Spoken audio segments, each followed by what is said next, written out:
నన్ను చంపేస్తేనో లేకపోతే నన్ను ఏమైనా చేస్తేనో అసలు వైఎస్ఆర్సీపీ దాన్నైనా నేను ఇంత కష్టపడ్డా కదా, ఇంత ధైర్యంగా నేనున్నా ముందు అని చెప్పేసి ప్రతిదానికి కొడలు పట్టుకుంటూ ముందుకు వచ్చా కదా. ఏం చేస్తారు సార్, నన్ను కార్యకర్తని, వైఎస్ఆర్సీపీ కార్యకర్తని ఏం గౌరవించారు నాకు? ఏ రోజైనా విజయవాడ పిలిపించి నువ్వు పార్టీ గురించి ఎంత కష్టపడుతున్నావు ఒక్క గౌరవ ముక్క నాకు ఇచ్చారా? అనాథ దానిలాగా, ఏ పార్టీకి చెందని దానిలాగా ప్రతి దానికి రొమ్మేసుకుని నేను ముందుకు వస్తా. మీరు ఓడిపోయినా, మీరు గెలిస్తే నా ముఖం చూసేవాళ్ళో లేదో నాకు తెలియదు, ముఖం తిప్పేసేవాళ్ళు. అసలు ఈ శ్రీరెడ్డి కానీ, బోరుగడ్డ అనిల్ కానీ, లేకపోతే మరి కొంతమంది కానీ, లేకపోతే అలా భవానీ స్వామి ఎవరైనా సరే ఇష్టం వచ్చినట్లుగా నోరు ఉంది కదని భగవంతుడు ఆ నోరు ఎందుకు ఇచ్చాడు అన్న విషయాన్ని కూడా తెలియకుండా తినడానికి తిట్టడానికి తప్ప ఇంకొక దానికి కాదు అన్న విధంగా నరమలేని నాలుక రకరకాలుగా మాట్లాడుతుంది అనుకున్నందుకు వీళ్ళు ఉదాహరణగా. ఈ రోజు ఈ శ్రీరెడ్డి అనే గురించి అందరికీ తెలుసు, శ్రీరెడ్డి గురించి. కానీ ఇప్పుడు శ్యామల యొక్క నిజాలు కూడా శ్రీరెడ్డికి తెలుసు అంట. శ్యామల యొక్క భాగవతం నాకు తెలుసు, శ్యామల భాగవతం కూడా బయట పెడతాను, ఒక పెద్ద కుంభకోణంలో ఇరుక్కుంది, ఆ యొక్క విషయాలు కూడా చెప్తాను. ఆవిడ 2 రోజులు పార్టీ కోసం పనిచేసిందో లేదో మంచి పోస్ట్ ఇచ్చేశారు.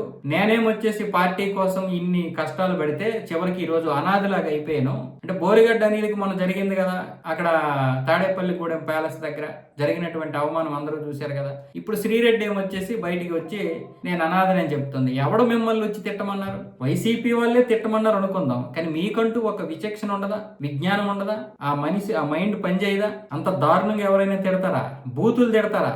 బోరుగడ్డ అనిల్కి నెంబర్ 1 స్థానం, నీకు నెంబర్ 2. మిగతా ఎవరైతే మంత్రులుగా చేశారో వైసీపీలో, అందులో ముఖ్యంగా ఒక 4-5 ఉన్నారో వాళ్ళకి మిగతా స్థానాలు ఇవ్వాలి బూతులు తిట్టడానికి. విలువ లేకుండా, అంటే రాజకీయాలంటేనే ఇంత దారుణంగా ఉంటాయా, ఇంత విలువలు లేనటువంటి రాజకీయాలా అన్న విధంగా గత 5 సంవత్సరాలుగా మీరు చూశారు 1924 వరకు. సో ఇప్పుడు ఎవడు మీకు గౌరవం ఇస్తాడు? చివరికి వైసీపీ వాళ్ళు కూడా వీళ్ళని వద్దనేస్తున్నారు. కాబట్టి మిగతా వాళ్ళకి చెప్తున్నాను, తెలుగుదేశాన్ని చూసైనా సరే వైసీపీని చూసి, లేకపోతే మిగతా ఉన్నటువంటి పార్టీలు మా పార్టీలు అధికారంలో ఉన్నాయి కాబట్టి అని విర్రవీగితే, ఆ రోజు కూడా వైసీపీ వీళ్ళని పట్టించుకోలేదు. పట్టించుకుంటే ఎవరో కొంతమంది వీళ్ళకి పేటీఎం ద్వారా డబ్బులు పంపించుంటారు, డబ్బులు పంపించిన తర్వాత వీళ్ళు తిట్టుకోవడం, అలా తర్వాత బూతులు తిట్టడం చేశారు. కానీ ఎవరు కూడా అఫీషియల్ గా వీళ్ళని పట్టించుకోలేదు. వీళ్ళకి డబ్బులు మాత్రమే వేశారు. డబ్బులు వేస్తున్నారు కాబట్టి మనం హ్యాపీగా తిట్టుకోవచ్చులే అనుకున్నారు. ఎలాగో జగన్ అన్న 30 సంవత్సరాలు మనం పరిపాలనలో ఉంటాము, అధికారంలో ఉంటామని చెప్పి అన్నాడు కాబట్టి కనీసం 15 సంవత్సరాలైనా ఉంటాడు, మనకి ఏ డోకా లేదు అనుకున్నారు వీళ్ళు.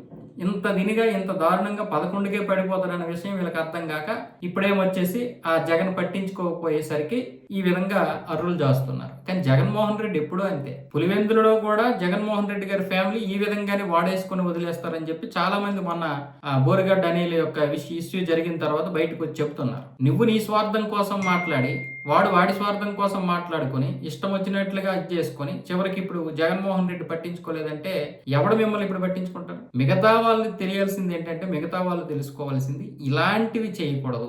ఏ రాజకీయ పార్టీని చూసి కూడా ఇష్టం వచ్చినట్లు తిట్టకూడదు. అంటే మీరు ఏదైనా ఒక సబ్జెక్ట్ మీద మీరు మాత్రమే బాధ్యతగా ఉండాలి. ఏదైనా ఒక సబ్జెక్ట్ మీద తిడితే దానికి మీరే బాధ్యులు, ఎవరో వచ్చి మిమ్మల్ని ఇచ్చేయరు. ఈ రోజు నేను వీడియోలు చేస్తున్నాను, ఏదైనా జరిగితే నాకు నేనే బాధ్యత, ఎవరు వచ్చి ఇచ్చేయలేరు. కాబట్టి మనం ఏదైనా సరే విచక్షణ జ్ఞానంతో పనిచేయాలి.